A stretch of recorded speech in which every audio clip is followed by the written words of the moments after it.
There's a difference between you and me. Willie, I thought that I was actually free. Willie, look at you, lassie, in your little blousey outfit. Looking like a stiff little white dick. Then your monument. I'll knock you the fuck out, mate. You died only slaves. And I setting me free. That's Godfrey. That's a Highland way. This put can fit me in a foot race. You're the father of your country, but I'm your daddy. I guess I should say thank you, Camerai, for subscribing back to me, giving me a second chance. Then again, it kind of hurt that you don't subscribe to me in the first place. Then again, I don't know who should be mad at me for the fact that you unsubscribed, or you for the fact that I didn't even notice you had unsubscribed until I got a message saying that you subscribed to my channel. Though to be fair, it's not necessarily my fault. I mean, I don't have a lot of interaction on my channels. You only ever leave comments on my reviews, which I don't do much of anymore.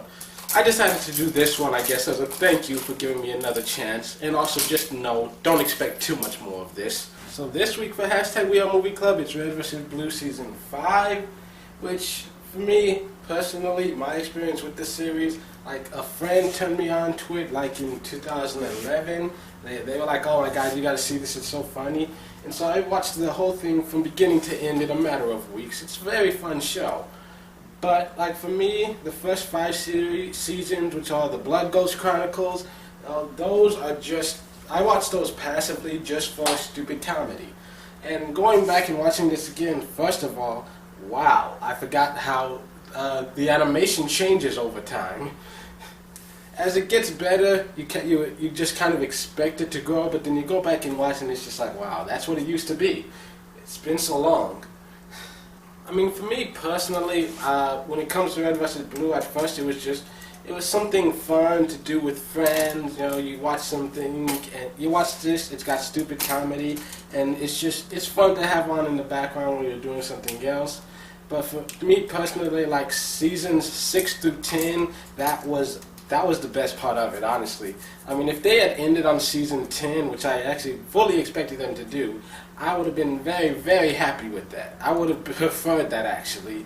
I mean, with 11 and 12, they've gone back to the stupid, pointless comedy with a story added into it just so that they could keep moving it forward and have an excuse to do more stupid, pointless comedy.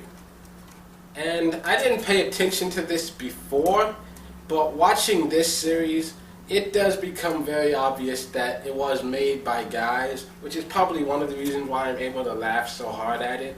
It makes me wonder, are there any females in that office at all?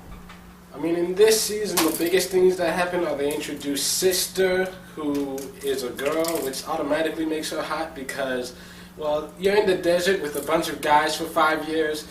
You take what you can get.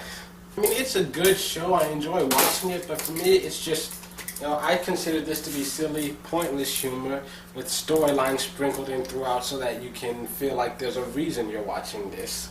I mean, I think overall, just looking at it, the Blood Coach Chronicles, great humor, okay story, and then everything after that, amazing story, some good humor scattered up throughout. But season 5, it does have some good humor, but it seems like as the story was built up, it had less pointless humor and more storyline-based humor, which, like I said, I don't think the storyline really got great till season 6 for me. I really didn't pay much attention to it at the time until it got to that point, and then it was like, wow, shit's getting real. So season 5, while it's not the greatest, it's still very watchable. I enjoyed it. I marathoned through the entire thing this morning, and I had fun. It made me laugh. Really, up through this season, I just watched it hoping for those 1 or 2 lines that just really got me, and then the rest of it was just whatever. Griff doesn't know what he's talking about? Stop the fucking presses.